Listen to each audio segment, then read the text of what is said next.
ஆனா அவர் வந்து சட்டசபையில் இருக்கும்போது அவர்கிட்ட கிறிஸ்துவ அடையாளத்தை நான் கவனிக்கல. சிலுவை போட்டா மாதிரி எல்லாம் தெரியல எனக்கு. பேசும்போது தெரியல தெரியல.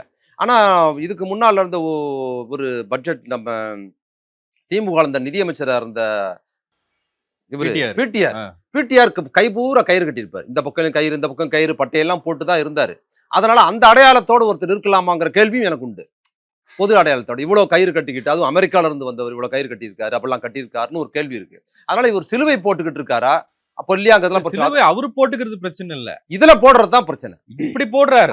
போட்டுட்டு சர்ச்சில் போடுற மாதிரி போடுறாரு. அது ஒரு எது செஞ்சாலும் அவங்க பழக்கங்கிற கண்ணோட்டத்தோட பொதுவா திருக்குறள் சொல்லுவாங்க, சங்க இலக்கியம் சொல்லுவாங்க, அப்படி சொல்லிட்டு ஆரம்பிக்கிறது தானே. இல்ல அது இருக்கு. ஆனா அவர் மத குறியீடுகளோட இருப்பது எனக்கு பிரச்சனை இல்ல. இப்போ அது ஓகே, அது தனி மனித விஷயம். சபாநாயகரோ இப்ப விஜய், ஆனா அந்த தைரியம் அவங்களுக்கு இல்லங்கிற. நீங்க என்ன சொல்ற, பொதுவெளியில் சொல்றாங்கல்ல, ஜோசப் விஜய் நான் சொல்லிப்பேன்னு சொல்றாருல, அவர் சிலுவை போட சொல்லுங்க. திருநூறு கூட வச்சுப்பாரு. இந்த ஆபத்தை தான் நான் சொல்றேன். இப்போ ஜோசப் விஜய் முதலமைச்சர் தன்னை கிறிஸ்துவரை அடையாளப்படுத்திக்கிறாரு, கிறிஸ்துவோட முக்கியத்துவம் கொடுக்குறாரு, சபாநாயகர், அமைச்சர் பல பேர் கிறிஸ்துவர்களா இருக்கிறாங்கன்னா ஒரு குற்றச்சாட்டு வெளியே சொல்றாங்க. ஆனா தன்னை கிறிஸ்துவ அடையாளத்தோட காட்டுறாரா? அந்த தைரியம் இருக்கு அவருக்கு? ஒரு இந்து அடையாளம் திருநூறு வச்சுக்கிறாரு, கோயிலுக்கு போறாரு, ஏன் சிலுவ மாட்டம் இருக்கிறாரு? இதுதான் ஆபத்து. சொல்ல போனா தாவேக எம்எல்ஏக்கள் இதுக்கு முன்னாடி எல்லாம் சார், நான் பொட்டு வைக்காதவங்களா இப்ப வைக்க சார், நீங்க கிறிஸ்துவராக இருங்க சார். முதலமைச்சர் கேட்கற தயவு செய்து உங்களோட மத உரிமை, உங்களோட இறை வழிபாடு, அதுக்கு எதிராக நீங்க இருக்கணும்னு அவசியம் சொல்லல. நீங்க கிறிஸ்துவ சிலுவை போட்டுக்கிட்டு இருங்க, சர்ச்சில் இருங்க, மேல இதுல சட்டசபையில இருங்க, முதலமைச்சர் சீட்ல இருங்க, இங்க எல்லாமே இருங்க. ஆனால் நீங்க அதை பேலன்ஸ் பண்றதுக்கு பதிலா என்ன பண்றீங்கன்னா, இந்து அடையாளத்தை ஏன் உங்க மேல திரிச்சுக்கிறீங்க? எம்மதமும் நம்மதம்.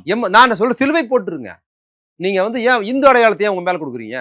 அப்ப ஏதோ நீங்க உங்களோட நோக்கம் வந்து பக்தி அல்ல. இந்து மதத்தை நீங்க பயன்படுத்துவது, இந்து கடவுளை பயன்படுத்துவது பக்தி இல்ல.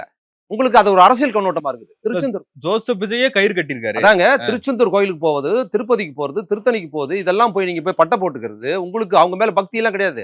அப்ப என்ன பண்ண, அரசியல் பக்தியாக இருந்திருந்தால் நீங்க பிறந்த கிறிஸ்துவ மதத்தின் அடையாளத்தை நீங்க ஏன் பயன்படுத்துறது இல்ல? அப்ப சிலுவை போடணும்ல, நீங்க ஒரு சிலுவை போட்டு உட்கார்ந்து இருக்கணும்ல, அதானே உண்மையான பக்தி. அப்ப இந்து மதத்துக்காக என்ன பண்றீங்க? பக்தி வேஷம் போடுறீங்க. அப்ப நீங்க உண்மையா உங்க பக்தி அடையாளத்தோட இருங்க, அதுதான் உங்க பக்தி. அதையே நீங்க மறைக்கிறீங்க. உங்க மத அடையாளத்தை மறைச்சிட்டு மற்ற மத அடையாளம் வேஷம் போடுறீங்க. அப்போ உங்களுக்கு அரசியல் நோக்கம் இருக்கு சமூகத்துல. இது தேவையில்லாத சமூகத்தில் குழப்பத்தை உண்டு பண்ணோம். இப்போ கூட மரிய வில்சன் தன்னை கிறிஸ்துவரை அடையாளப்படுத்திக்கிறது பிரச்சனையே கிடையாது. நீங்க அதை பேலன்ஸ் பண்றதுக்கு நீங்க இந்து அடையாளம் போடாதீங்கிறேன். இல்ல, ஆனா நான் என்ன சொல்றேன், இப்போ நீங்க வந்து இந்து அமைச்சர்கள்லாம் இருந்தாங்க, அதிமுக எல்லாம் இருந்தாங்க. அவங்க இந்து அடையாளம் கோயிலுக்கு எல்லாம் போனாங்கிறதுக்காக கிறிஸ்துவ அடையாளத்தை போட்டுக்கிட்டாங்களா?